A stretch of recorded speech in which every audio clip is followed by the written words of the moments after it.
Bum, bum, bum, bum. Internships. No matter if you're in high school or a freshman in college or a senior in college, an internship will always help you no matter what. Internships can be kind of scary. You're going into the real world and you're working with people that your dad didn't help you with. Help you get. And you kind of just like did it all on your own. It's kind of a big deal.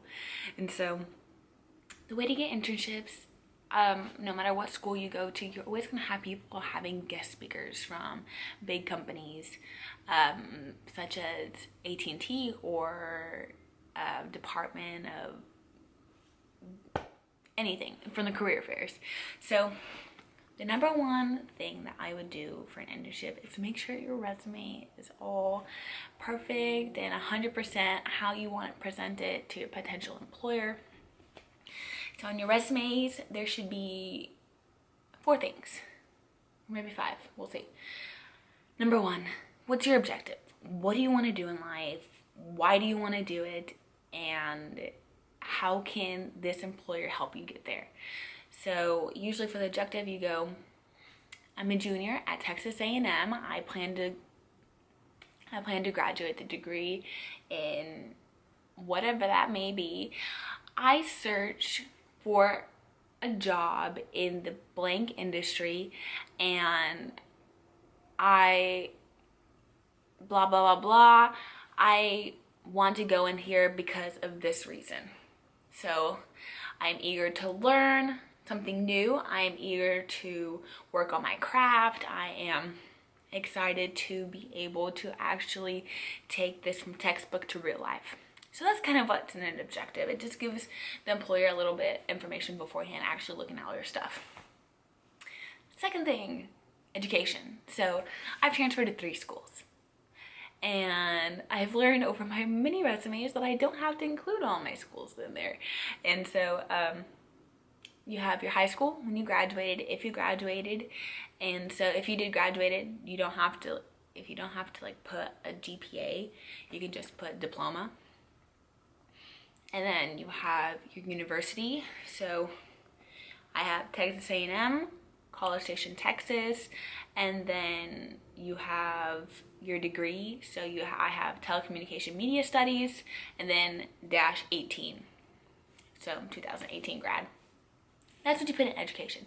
Just gives them like, where'd you come from? Did you move? What's your degree? Etc, etc, etc. Number 3 is employment history. Now, many people won't have a lot of employment history, and that's just something that is normal. Now, when I was in high school, I tutored kids in Spanish. I had my own little dog walking business. I was working with my dad, and so I didn't really I wasn't employed at like Jamba Juice or like Chick-fil-A or something like that. I just kind of did my own thing. I was a babysitter. So if you've done any of those like small and you think, oh, I'm not gonna put that on my resume because that is even a job. Yes, it is. It shows that you were active in your community. If you did volunteering, oh, that's next. So if you did that. So that's like if in your high school and your freshman year in college, you don't really have a job. Well, if you're in a junior or senior in college, you should have had at least 1 or 2 jobs. Now make sure you have the address and then your reference. So I usually just put the person that is my reference. And then in your employment description, you go, well, this is what I did. So like I was a hostess. And so you kind of like make the things that aren't that important seem kind of important. Like I had to make sure I knew all my tables and all my information. So you go directed clients to specific location and had to be knowledgeable about all the information about the restaurant. And so you kind of turn something that isn't really that important into like had to be knowledgeable about all the information to be able to direct customer in the proper direction or give proper information and stuff like that. So that goes in employment. And what most employers want to know, like, so yeah, of course there's GPA. So everyone reaches for that 4.0 GPA, but also if you had a 4.0 and you didn't do anything else, you weren't volunteering, you weren't in any organizations, you're not really a well-rounded potential employee. And so the next section is where you are able to give off as much information about what you did in high school or in college. So organizations, make sure that you're in at least one professional organization. It's gonna help you in the long run. They're there to give you information about your industry. And so, for example, I am Alpha Delta Pi sorority. I am a part of PRSSA, so Public Relations Student Society of America. And then I have my two little clubs that I like to do just for the heck of it. And so you put those down.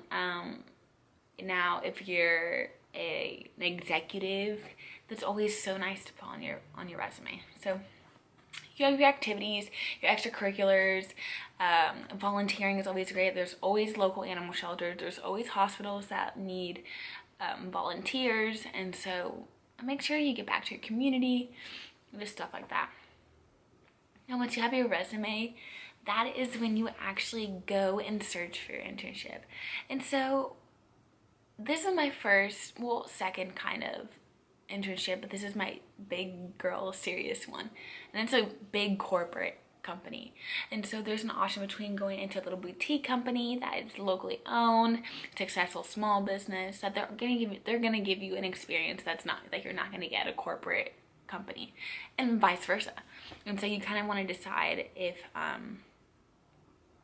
what's the direction that you want to go.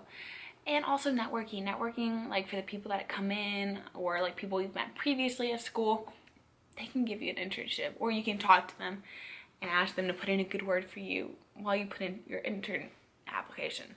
So that's a really good website that I found with internship.com. It's run by Chegg. They have so many all over the nation.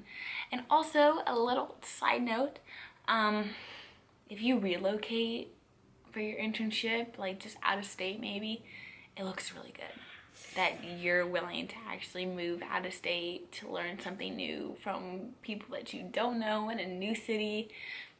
It's really good and it's fun. And so that's a little side note, that if you're really wanting to look to put something amazing on your resume, that might help you. Internship process is long. There's many applicants that put in their applications, and you just have to wait. I waited 4 months after I submitted my application and finished all my interviewing. So it takes a while, but it's worth it. And just remember, this is something that's going to help you in the long run. It's going to really help you decide whether this is the path you want to take. If this is the degree you want, or if you want to work in a small company or in a big company or in a big city or a small city.